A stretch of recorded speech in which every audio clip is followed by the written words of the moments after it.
Assalamualaikum warahmatullahi wabarakatuh. Alhamdulillahilladzi hadana lil imani wal islam. Ashhadu an la ilaha illallah wahdahu la syarikalah. Wa ashhadu anna Muhammadan abduhu wa rasuluh. Allahumma salli ala Muhammadin wa ala alihi wa ashabihi ajma'in, amma ba'du. Alhamdulillah, Bapak, Ibu-ibu, kaum muslimin dan muslimat rahimakumullah. Kita bersyukur pada kesempatan yang berbahagia ini Allah masih mengaruniai kita limpahan rahmat dan hidayahnya.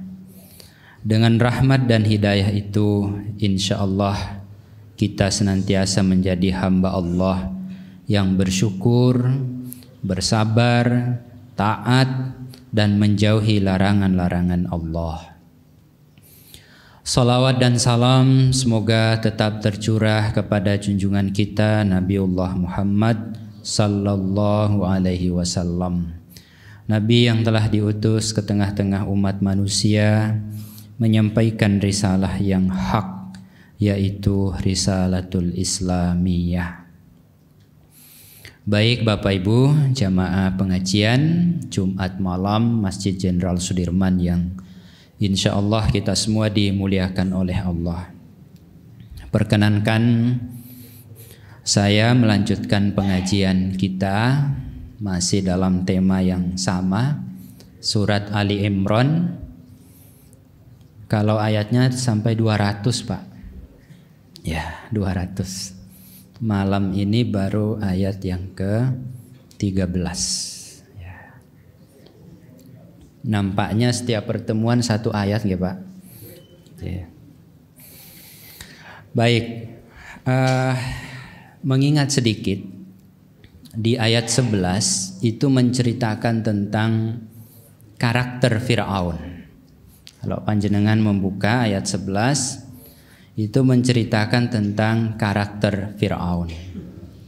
Di ayat itu menceritakan dua hal pokok. Yang pertama adalah kepribadian Fir'aun. Kemudian yang kedua, mengapa Fir'aun itu kuat. Nanti Bapak Ibu bisa mengingat-ingat pengajian kita di ayat yang ke-11 itu.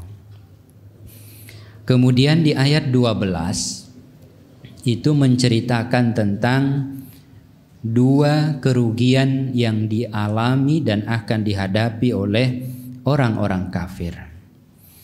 A'udzu billahi minasyaitonir rajim. Qul lil ladzina kafaru.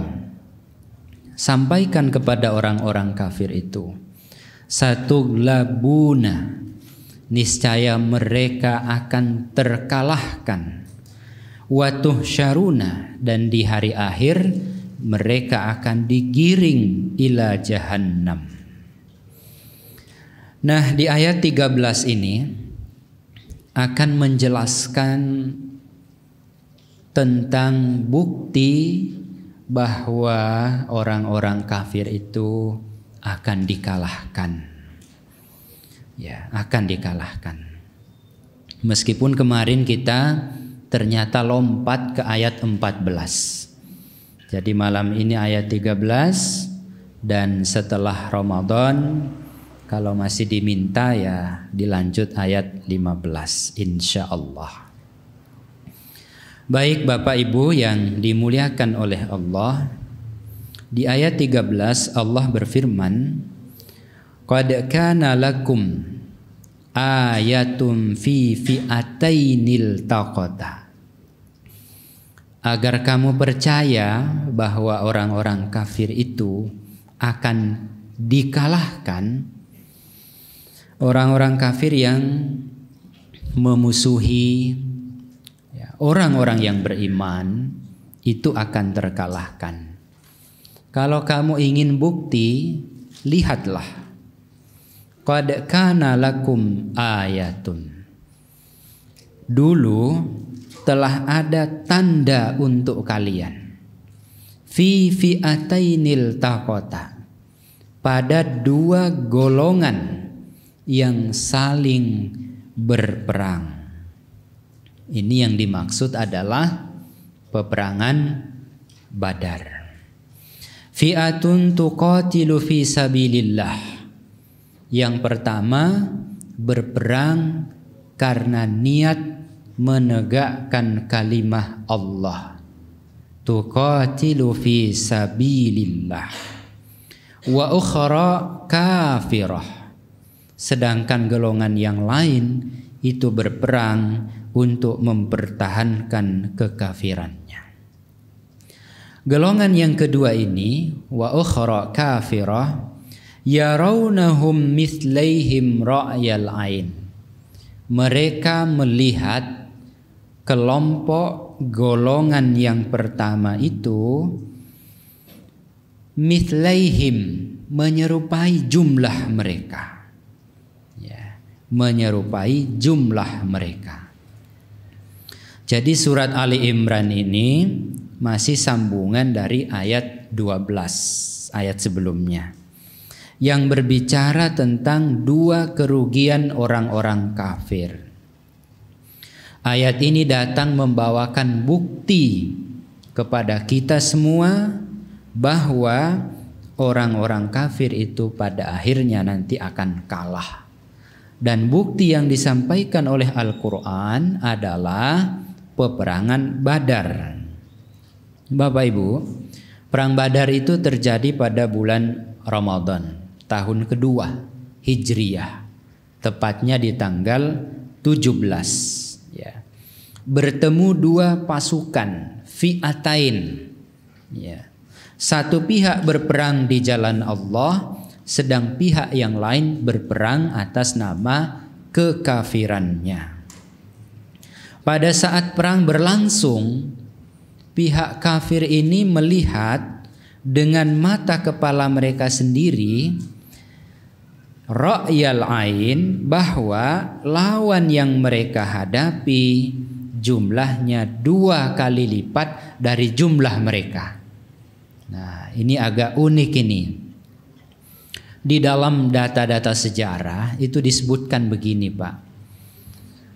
Pasukan kafir Makkah yang saat itu datang ke Madinah untuk menyerang Nabi dan kaum muslimin, itu jumlahnya 1.000 orang. 1.000 orang. Sementara kaum muslimin itu hanya 313 orang. Mungkin ada data lain tapi tidak jauh-jauh dari angka 313 itu.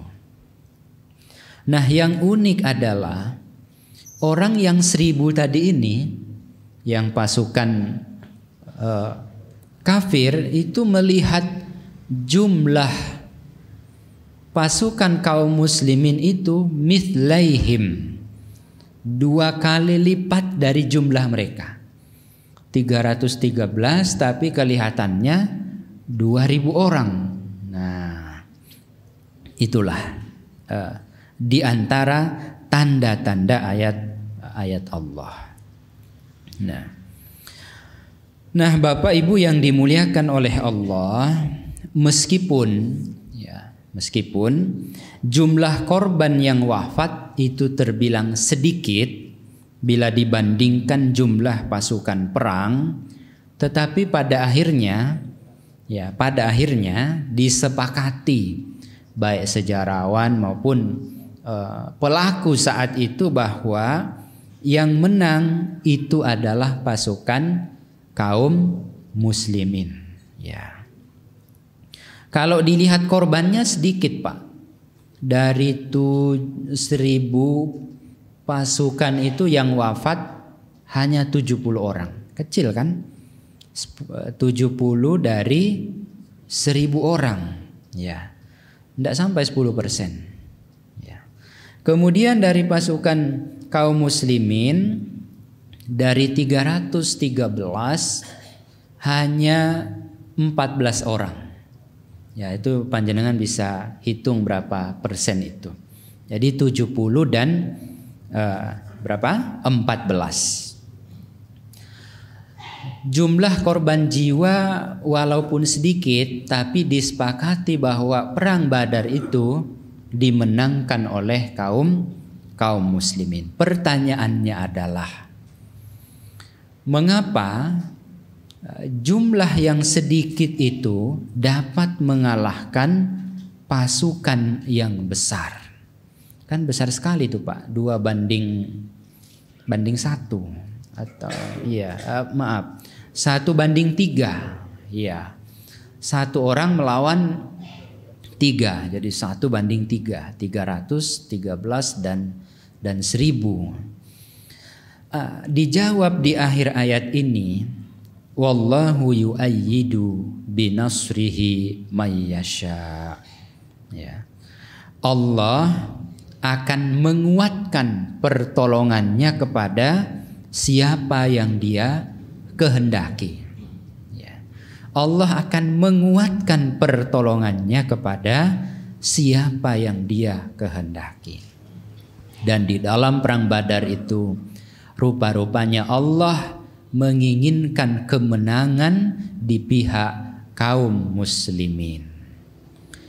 Nah, Bapak Ibu yang berbahagia, ini kalau kita bicara soal perang, tapi mohon maaf, ayat ini jangan kemudian dipahami nyuruh kita untuk perang. Karena perang itu kalau dalam pandangan Islam itu hanya defensif, pertahanan diri. Kita nggak pernah ngajak orang perang, Pak. Karena sesungguhnya Islam itu mencintai perdamaian. Kalau perlu diadakan perjanjian, daripada perang ya sudah kita mengadakan perjanjian. Kecuali kalau semua langkah tidak ada yang berhasil, perjanjian tidak berhasil, gencatan senjata tidak berhasil, ya sudah, itu jalan terakhir itu perang. Tapi dalam pandangan Islam perang itu adalah defensif, mempertahankan diri. Nah, kalau kita bicara soal perang, ya, menurut ahli strategi perang, ada 5 hal yang menentukan kemenangan dalam sebuah pertempuran. Yang pertama adalah moral atau mental pasukan. Ya, konon kemarin kekalahan klub dunia di mana di Qatar itu ya, tapi ini bukan perang Pak, sepak bola. Itu karena sudah jatuh mental duluan. Ya, sudah jatuh mental duluan. Nah, tidak boleh ini, tidak boleh ini. Nah, yang pertama adalah moral, psikis, mental. Kemudian yang kedua tentunya ya jumlah. Yang ketiga adalah posisi. Yang keempat medan perang. Siapa yang paling menguasai medan, dia berpotensi untuk menang. Yang kelima adalah logistik. Ini kalau dalam analisis pakar pemerhati perang. Nah, mari kita lihat Bapak Ibu, apakah kelima strategi itu berlaku pada perang Badar. Jangan-jangan kemenangan kaum muslimin di perang Badar itu murni simsalabim, dalam arti betul-betul semata-mata pertolongan Allah. Kaum muslimin tidak ada upaya. Itu adalah kemenangan bonus yang diberikan kepada kaum muslimin. Apakah seperti itu? Atau kaum muslimin dan Nabi SAW punya andil? Mari kita lihat. Bapak Ibu yang dimuliakan oleh Allah, saya menyimpulkan bahwa selain pertolongan Allah berupa kekuatan gaib, ya kan, kekuatan gaib itu Pak, 313 orang, tapi terlihat 2000 orang, itu kan ada kekuatan gaib di sini. Nah, selain pertolongan Allah berupa kekuatan gaib, Allah juga menolong kaum muslimin dengan kekuatan analisa. Ya, kekuatan analisa. Mari kita lihat apa kekuatan analisa yang dilakukan oleh Nabi. Ini kalau bicara strategi Pak, mestinya yang lebih pakar itu Bapak TNI atau sayangnya mestinya dua Pak materinya saya dulu, lalu Pak tentara, nanti saya lanjutkan lagi. Tapi tidak apa-apa, karena ini juga saya membaca juga, jadi mudah-mudahan tidak keliru. Nah, kita lihat tentang kekuatan analisa Nabi di dalam perang Badar. Saya menampilkan analisa ini untuk menunjukkan bahwa untuk mendapatkan pertolongan Allah tidak cuma begini Pak, harus ada usaha. Dalam kasus perang Badar, usahanya Nabi dan kaum muslimin itu ada pada analisa berikut ini yang akan kita sampaikan. Pertama adalah analisa tempat, medan. Nabi tahu betul medan Badar, maka Nabi memilih tempat yang paling dekat dengan sumber logistik, yaitu sumur. Karena perang kita tidak tahu berapa lama, maka kekuatan pertama yang harus dibangun adalah logistik. Maka mereka kaum muslimin membuat base camp, markas di sekitar sumur atau sumber air. Itu logistik. Kemudian berikutnya analisa tempat yang selanjutnya adalah meminimalisir faktor penghambat geografis, di mana Nabi SAW memerintahkan kaum muslimin yang 313 orang itu agar mengambil posisi, posisinya adalah berlawanan dengan arah terbit matahari. Berlawanan dengan arah terbit matahari. Kira-kira alasannya apa itu Pak?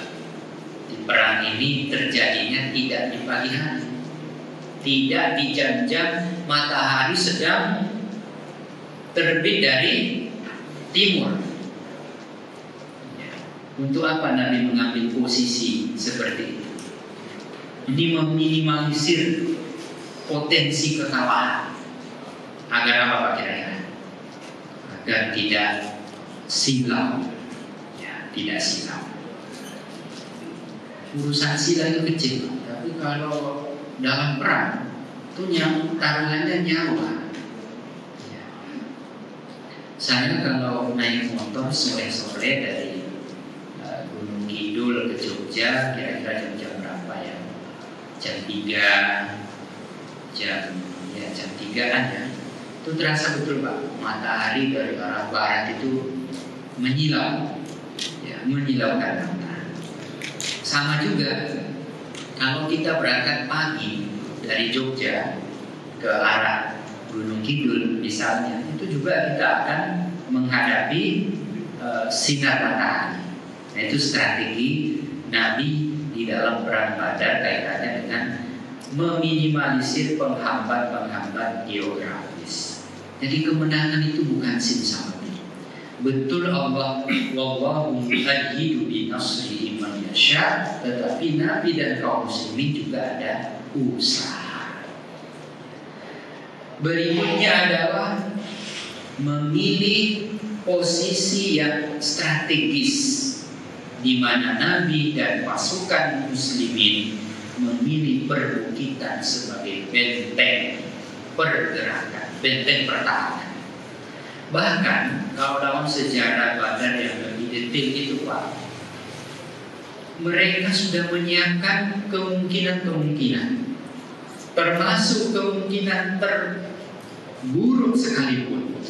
Artinya kalau pasukan mengalami kekalahan yang luar biasa dan itu mengancam nyawa Nabi, maka mereka sudah menyiapkan tempat bahwa kalau dalam posisi terdesak, jalur ini digunakan oleh Nabi untuk mundur Ini strategi perang dari kekuatan analisa medan perang atau analisa tempat. Yang kedua Bapak Ibu adalah analisa taktik. Pertama, membuat peta pasukan. Ada lokasi base camp di sekitar sumur. Ada regu penyerang. Jadi tidak semua maju di tengah. Ada regu penyerang, tapi ada pasukan cadangan. Perang Badar, perang pertama yang dilakukan oleh umat Islam dan kaum kafir saat itu dalam skala besar. Jadi sudah sedemikian rapinya perang saat itu. Termasuk juga yang saya sebutkan tadi adalah jalur evakuasi. Kemudian yang kedua, serangan tiba-tiba. Jadi sebelum ada serangan gelombang besar, itu ada serangan tiba-tiba. Untuk apa? Untuk mengguncang psikologi musuh dengan cara memisahkan beberapa pasukan pemanah di lereng bukit. Jadi tidak satu Pak, ada yang di sini, ada yang di sini. Kemudian strategi telik sandi. Nah, di perang Badar itu sudah ada mata-mata. Sudah ada mata-mata yang dikirim menyusup ke dalam sarang musuh. Ya, tujuannya apa? Tujuannya adalah mengukur seberapa kekuatan musuh ini. Ya, ada telik sandi.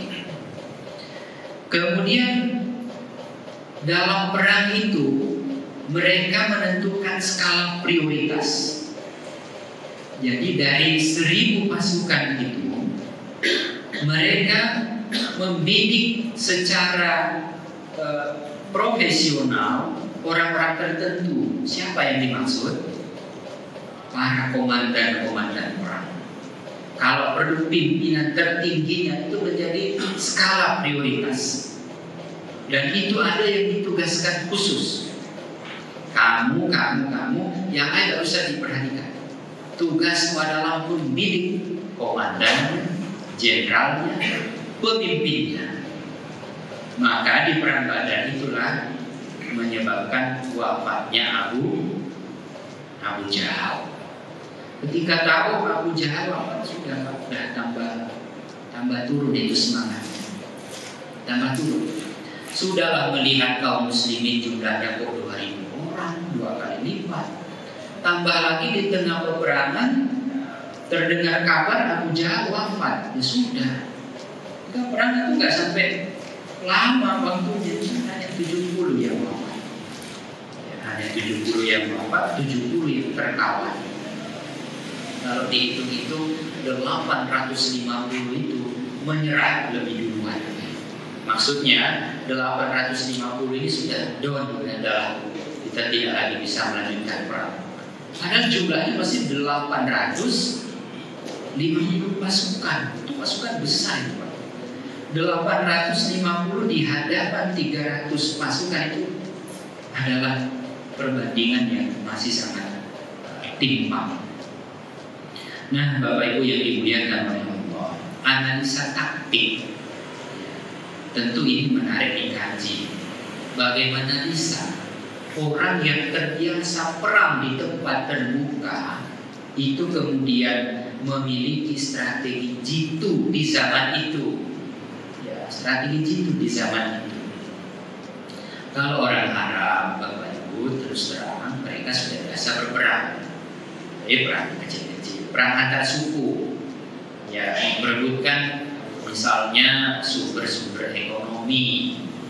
Itulah sebabnya orang Arab itu tidak gembira kalau dapat anak perempuan. Mengapa? Anak perempuan nggak bisa diajak perang. Mereka bangga kalau banyak keturunan, tapi bukan yang perempuan. Itu yang pertama. Yang kedua, kalau sukunya kalah, malah perempuan jadi tawanan. Jadi mereka nggak suka, nggak senang kalau kemudian memiliki anak. Jadi yang dibangga-banggakan itu adalah anak laki-laki dalam konteks zaman itu. Nah, Bapak Ibu yang berbahagia, walhasil, ya, tadi pertanyaan itu ya tidak usah kita jawab. Kenapa orang yang terbiasa perang berhadapan-hadapan di medan perang kok memiliki strategi yang sedemikian rupa? Ada cadangan, ada pemanah, ada macam-macam. Itu tidak usah kita jawab. Walhasil, perang Badar itu telah membawa dampak yang signifikan bagi perkembangan dakwah Islam. Umat Islam semakin percaya diri, sementara kaum kafir semakin pesimis, ya, semakin pesimis. Kaum muslimin semakin optimis, kafir Makkah semakin pesimis. Waduh, ini kita sudah habis-habisan, ini ternyata kalah. Akibat perang Badar, kedikdayaan Makkah itu berpindah ke Madinah. Ya, berpindah ke Madinah. Hal ini Bapak Ibu memberikan pelajaran kepada kita semua bahwa pertolongan Allah itu harus diimbangi dengan upaya fisik perjuangan. Kita dulu Pak di zaman penjajahan, konon penjajahan itu 350 tahun, betul ya Pak ya? Tapi banyak juga tulisan lain yang menyebutkan tidak sampai segitu lamanya. Paling-paling hanya betul-betul penjajahan itu hanya sekitar 830 sampai 1830 sampai 1870. Hanya 50 tahunan kita tuh dijajah. Selebihnya tidak. Kenapa kita bisa merdeka?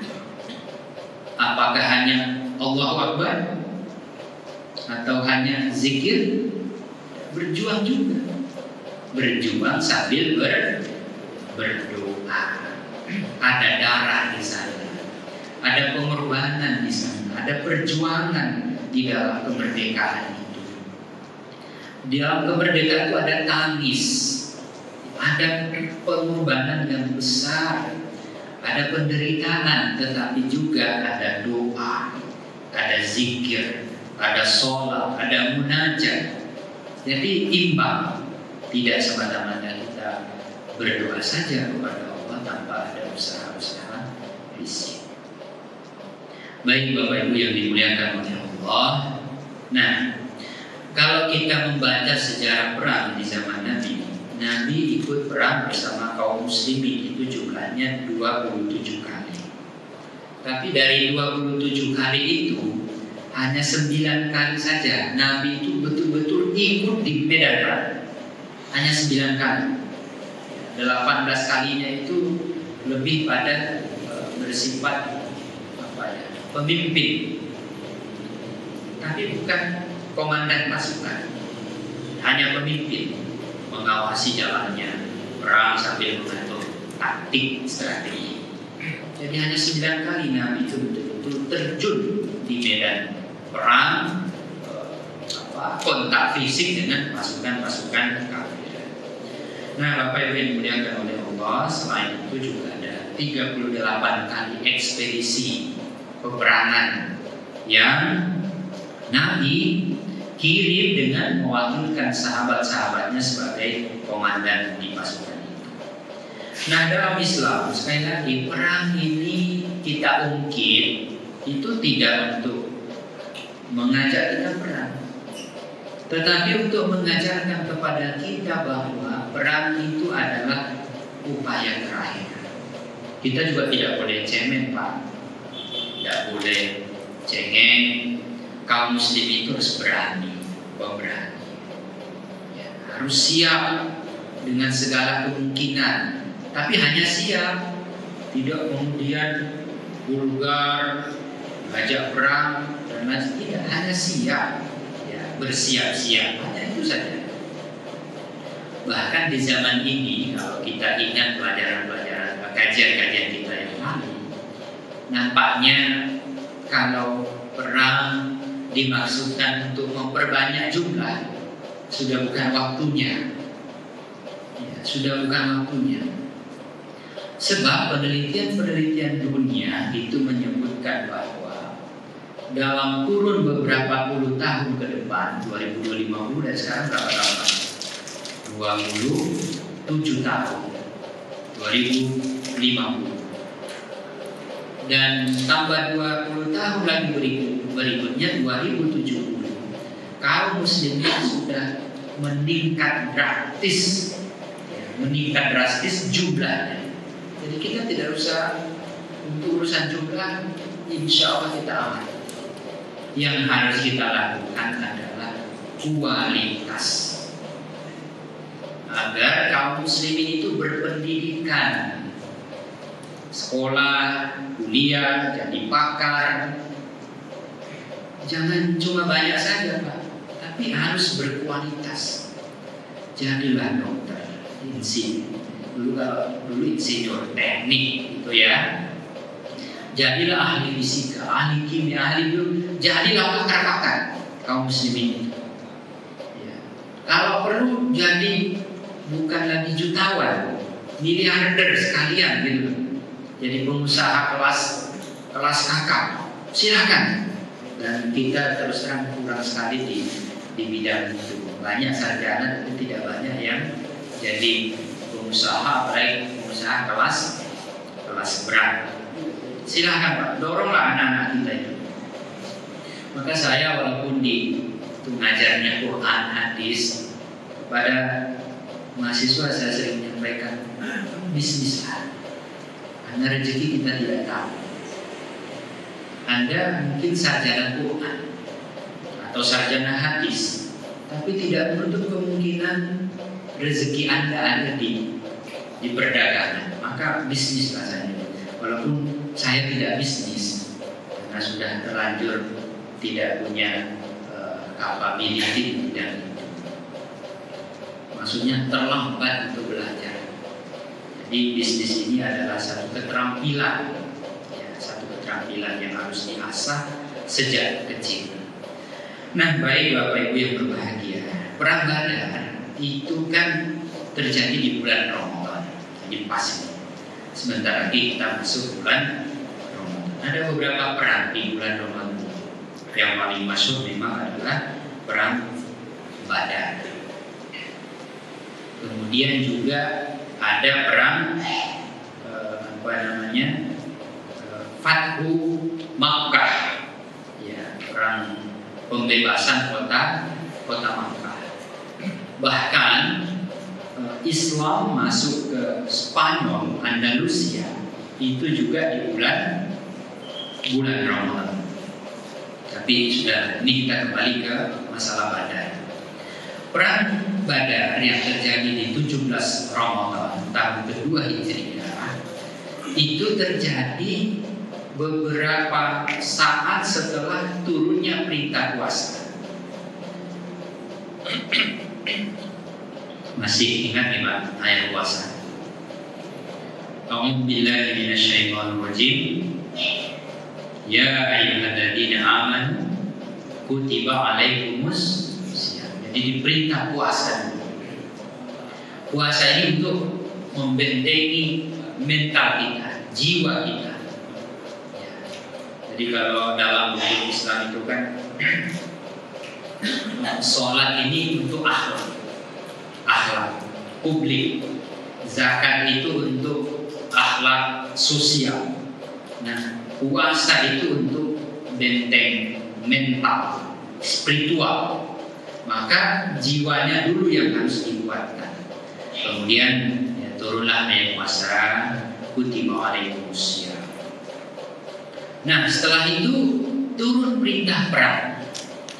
Allah sudah tahu di kaum kafir ini berencana menyusun rencana untuk menyerang Madinah, karena saat itu Madinah sudah menjadi basis kaum muslim.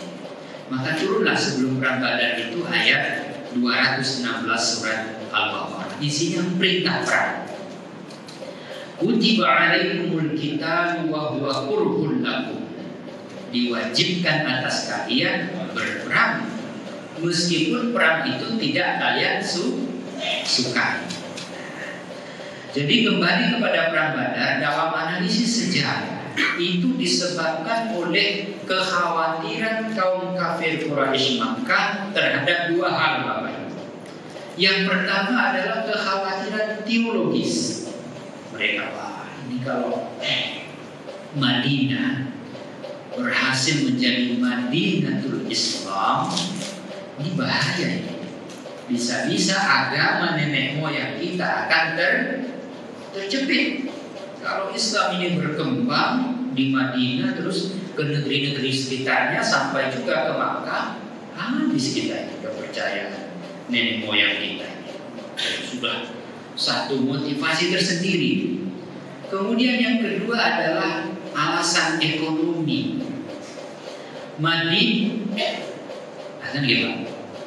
Jadi Madinah itu di tengah-tengah antara Makkah dan Suriah. Di dalam surat apa itu, Rihlatas Syita'i was-Shayf. Kalau musim dingin ke Yaman, kalau musim panas berdagangnya ke Syria. Nah ini kalau Madinah dikuasai kaum muslimin, kita lewat, wah dipajak ini atau macam-macam tantangan. Baik, karena sudah waktu kita cukupkan Bapak Ibu, mohon maaf. Kita akhiri dengan alhamdulillah. Alhamdulillahirobbilalamin. Dari saya mohon maaf bila ada yang kurang pas. Assalamualaikum warahmatullahi wabarakatuh.